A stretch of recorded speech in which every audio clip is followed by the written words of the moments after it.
What's going on, fam? Daily dose of mental health here.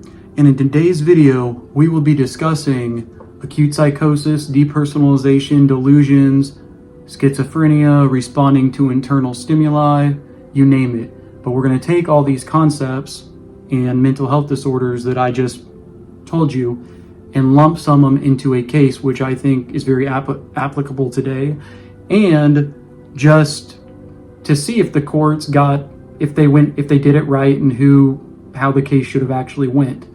Before I go any further, please like and subscribe to the channel. I'm going to be doing this a mental health series where I look at kind of different news reports and kind of look at the mental health implications with it and how specific people should be tried in that regard. But real quick, like and subscribe if you can, please do. So just a summary, Austin Harif back in 2016 murdered two people. It was a male and a female couple. They were both attacked because they were trying to stop the attacker, Austin Harif, from attacking another person, a third person. And essentially you might be asking, why did he start attacking? Well, in summary, essentially, prior to the attackings, let's go there first. Prior to it, this was in college, a couple years past, he did have a history of using drugs. He was like your everyday college kid, using drugs and whatnot. But he did, at one point, he started researching stuff like, am I crazy? Am I this? Am I that? And that's one reason why he was probably started, dabbling and using more drugs. But up to that point, he was a quiet, good kid. But then once he did go off to college, that was when some of the problems started coming up. And especially when he came home from college, in particular, one summer. When he came home, there were even documents that revealed that at nighttime, for example, he would be patrolling the house, checking everyone's rooms and telling them, hey, no worries. This is from Austin's mind. Hey, I'm just checking out, making sure there's no demons. We're demon free. We're demon free here. So those things like that started coming up. The parents did actually enable the Baker Act on him, which makes it where they're his guardians. However, outside of that, not much more on that end was done. Kind of what I got was the parents thought what was about ready to happen with the murders and everything prior to this. They thought it was just, he was just using, some drugs. He just needs to go to rehab. But the interesting thing is, after the attacks of the two brutal murders of these innocent people, is that the only drug that was found in his system was marijuana. And there were news reports that were coming out left and right saying he's using bath salts, he's doing flocka is the thing back in 2016 that was big. But in reality, what it truly was that he had an acute psychotic episode.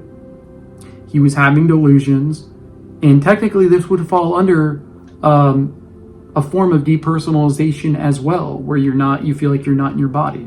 There were reports talking about how leading up to this and leading up to the attack that he thought he was half horse and he was half immortal.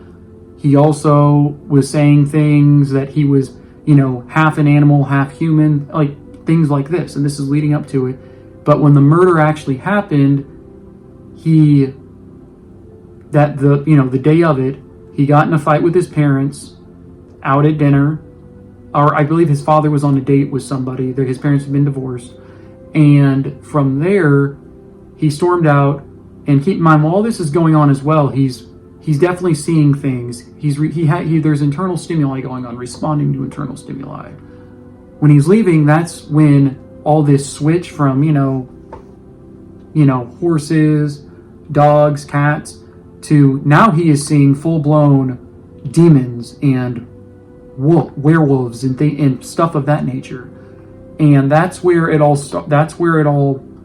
happened was he essentially was trying to he approached an older woman asking if, hey, do you need me to help you with this, that, or the other? She was scared. She's like, why are you here on my property? And then, he was there, and you keep in mind, in his mind, he's actually thinking he's seeing this. Then two people came and tried to assist, and that's when it went completely south. And this is where, in my opinion, the mental health aspect comes in, which we're going to be discussing. But that's just a real quick summary leading up to what I'll be discussing with the court documents and whatnot. But just a real quick summary of this case is, and I guess the question I ask is, did he intentionally commit these murders, or was this truthfully a case of insanity and / severe mental health problems and disorders? Because I'll tell you my answer with it right now. My answer is definitely that he was and is insane, and that is how the courts actually ruled it, was that, and he will not be in jail, he'll be in a mental health hospital. And I do believe the courts got that right. However, I will say the one part that I kind of have a problem with is, obviously I feel for these families who were affected by this, because it's awful. It's very unfortunate. But I do think the parents of this Austin Haroff should be held a little bit more accountable for what happened. I know they enabled the Baker Act, but outside of that, they just kept playing, in my opinion, they kept playing the game of, it's just drug. He's just addicted to drugs. When in reality, he was doing drugs. If you think about it, he was using drugs because of this internal stimuli going on with him. As I said, he even looked up on his internet history, am I crazy? What is being crazy? So that is one reason why he was probably using drugs, was to relieve these feelings, these hallucinations in his mind, and to try to alleviate this. So now what we're going to be jumping into is we're specifically going to be looking at how it was ruled and how Dr. Landrum, I'm going to be going over some of his report. This is the doctor who diagnosed and essentially really helped the court and judge decide if he should be charged for the murders or if it's clinical insanity.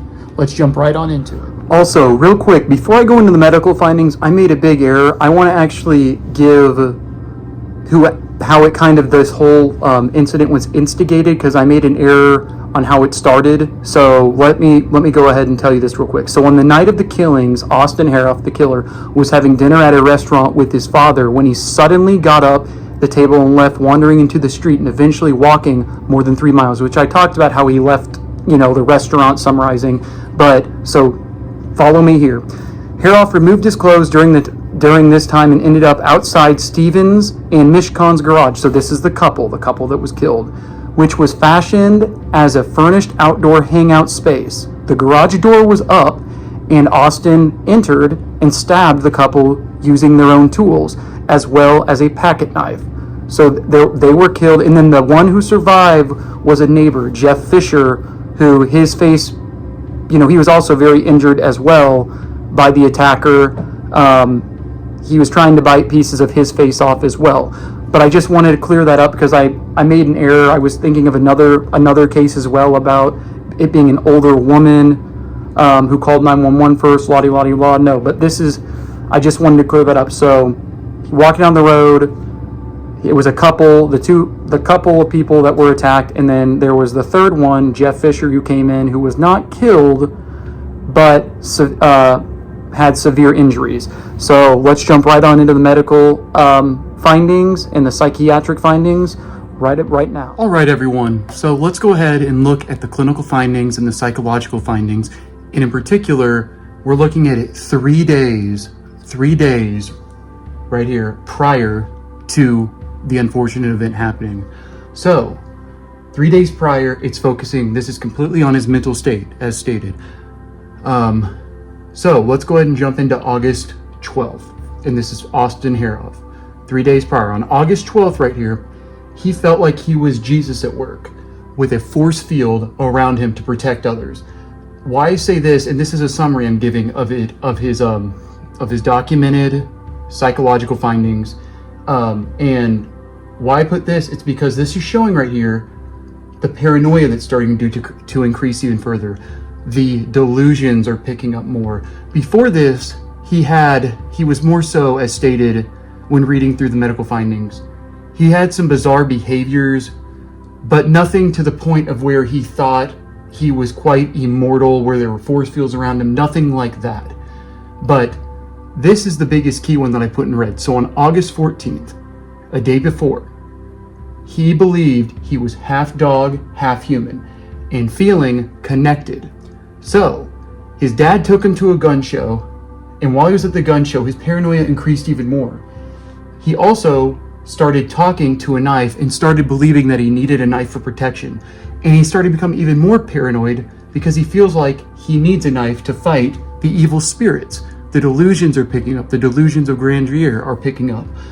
Now, the reason why I put this in red is, why on earth, if the father of this son knows that he is having these delusions and whatnot, and he's had bizarre behavior this summer coming back from college, why on earth would you take him to a gun show? Because in my mind, if you have somebody who is paranoid at this level already, you should never take him to anything where guns, knives, anything like that is in the equation, because that's just gonna instigate the mind and these feelings to potentially think that it's being threatened. And as stated, he went there thinking he needed a knife to fight evil spirits. And not because, he went to a gun show. No, he didn't. It wasn't a gun that he wanted, but it's still, though, a weapon. He now is thinking, I need a knife to fight these evil spirits. So right here, the paranoia is increasing. Now here we go. This is day 14 into 15. The paranoia is increasing dramatically on August 15th, the day of the murders. And I think a lot of it had prior to do with August 14th, right here. And this is, once again, just my own opinion on it. My own opinion is, I think potentially it could have potentially been avoided, or a lot less serious of injuries would have happened if he would have avoided the gun show. And I'm just this is my own opinion on it. If he would have avoided if his dad wouldn't have taken him to this gun show. So paranoia is increasing on day 15 dramatically on August 15th, the day of the murders. He felt invincible, like the Terminator. Once again, paranoia increasing, delusions increasing.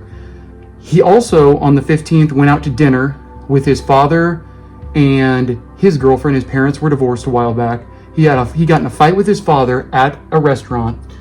And this is where the depersonalization, derealization is really starting to pick up even more. So at this point, with the depersonalization and derealization intensifying, he starts to see demons. Voices are he's starting to hear voices now. Voices are getting louder and becoming a life or death scenario. He recalls having right here, and this is where I tell you about it, a machete. And this is him on his own personal account, Austin, having a machete and seeing darkness in people. So when he left the restaurant, when he got in the fight, he went to his mom's house first. His mom said, why don't you go back to the dinner? And at some point, he went and got a machete at this point. And once again, relating to maybe August 14th. I don't know, though. Has a machete. He's seeing demons now. Which this ultimately led to him killing 2 people while stabbing them and feeling like a dog while killing the darkness in the victims. And let me back up real quick. The day before even, he was making comments in the day of feeling half horse, half immortal, things like that. As stated, he thought he was half dog, half immortal. He now thinks he is half horse, half immortal. His sister discussed this briefly. And from here, when he gets the machete, kills 2 people, eats the man's face. Interesting thing, and once again, while this is going on, in his mind, he sees this darkness in people. He's so paranoid. He feels like he needs to help people, but when he sees the darkness in them, he thinks those are demons. Interesting thing, when the cops are called to the scene, and this is, in my opinion, how you know this is true mental illness and is not something of just acting out of violence. He, while essentially attacking and eating this man's face, did not respond to the cops saying they will shoot him. So picture, most people, if a gun is pointed at them and they're doing something to someone, if they go, stop, I'm gonna shoot, they're gonna turn briefly. They're gonna do a quick turn. He didn't respond to that. The voices are picking up, the internal stimuli is increasing. And at that moment, as even seen in the psych field, when somebody's going through this depersonalization, out-of-body experience feeling, you got to understand something. Whatever the task is that they're trying to complete, now if it's a human, once again, that's one thing, you got to stop that if they're trying to kill a human. But let's say they're trying to destroy a TV, break something. The best thing you can do if they're not responding to you is not going and trying to pull that away, because then that person will see you as the potential problem. These two people originally in here who were attacked, also with this, were kind of instigating, no, stop. And I know that sounds, they should be saying that, calling the cops. He's seeing darkness in them. The best thing I believe that could have been done to avoid less people being hurt in this situation is, first and foremost, as stated, with somebody who's paranoid like this in this situation, he should have not been taken to a gun show. The people being killed in this situation is unfortunate. It would have been nice if the cops could have responded faster, but when this kind of internal stimuli is going on in someone's brain and he's not responding to cops, in that situation, there's very little you can do. I will say as well, the big thing is, you have to understand that the way you differentiate between something like psychosis and violence is, in my opinion, is not responding to the cops saying they will shoot. And I do not know why the cops did not shoot at him. I don't know, because that's a whole nother debate. Should they have shot at him? They didn't. It goes both ways. But in the end, the diagnosis for Austin was not guilty by legal insanity. Also, the diagnosis from the psychologist after reading this full medical report, which was like 12 or 13 pages, this is a summary, and I thought the best way to discuss how his mental state drastically changed, because it changed when he was in college and coming back that summer, but this is right here, the key. So his diagnosis, decompensated mental health state associated with emerging mood and thought disorder resulting in acute psychotic episode. Keyword, acute psychotic episode. And there had been times, and the dad knew this, that, he'd be at his house acting like he was protecting his family from demons. He wasn't sleeping a couple days prior to it as well. And it all leads back to, I don't know why they take him to a gun show. No idea why. They decided, and I agree with this, they decided he could not distinguish between right and wrong. He couldn't. And I do agree with that. Should the cops have potentially shot at him? That's up for debate. I'm not going to say anything because it's a horrible situation regardless with this. Here, and one other thing with the parents. They were considering enacting the Baker Act, which I put right here, enabled. I meant to put a question mark. It was not actually enabled. They thought about doing it a couple days prior, which essentially says that you're held for 72 hours if you don't do it voluntarily. It's involuntarily. If you feel like people feel like you're a threat to others, it can be enabled where you have a 72-hour hold and you're having an evaluation done. The parents, in my opinion, probably should have done that. Every situation's different, I know, but that should have been probably been done earlier as enacting the Baker Act right here, or enabling the Baker Act. Just wanted to throw that out there as well. Also, a big thing is saying he could not distinguish between right and wrong. A couple questions I raised, as I said. Why did the dad take him to the gun show? That's just my own observance from this whole thing, when they know there's a problem going on in his life, a serious issue. And the dad he was a dentist. He was a dentist. His mom, I think she was a pharmacist. I just feel like there should have been some more clues going on, and this is why mental health needs to be discussed more. Also, big key that I'm going to discuss. A lot of people go, oh, there were drugs in his system. He had a history of using drugs in college, but at the time of this happening, they only found THC in his blood. That was the only thing, or in his urine system or blood. Actually, in his urine system and his urine sample. A lot of people say, "Oh, he was using bath salts." La-di-la-di-la. No, he was not. It all had to do with it. This was truly psychosis, and also to point out in the end on why I agree with this legal insanity case is this history, which this is another thing that I don't understand that the family didn't keep in consideration, because this was an ongoing problem all summer, not the intensity of the last 3 days, but more paranoia and stuff. Is they had a history history of mental illness, and one person actually had schizophrenia in the family, a family member. So that's my take on it.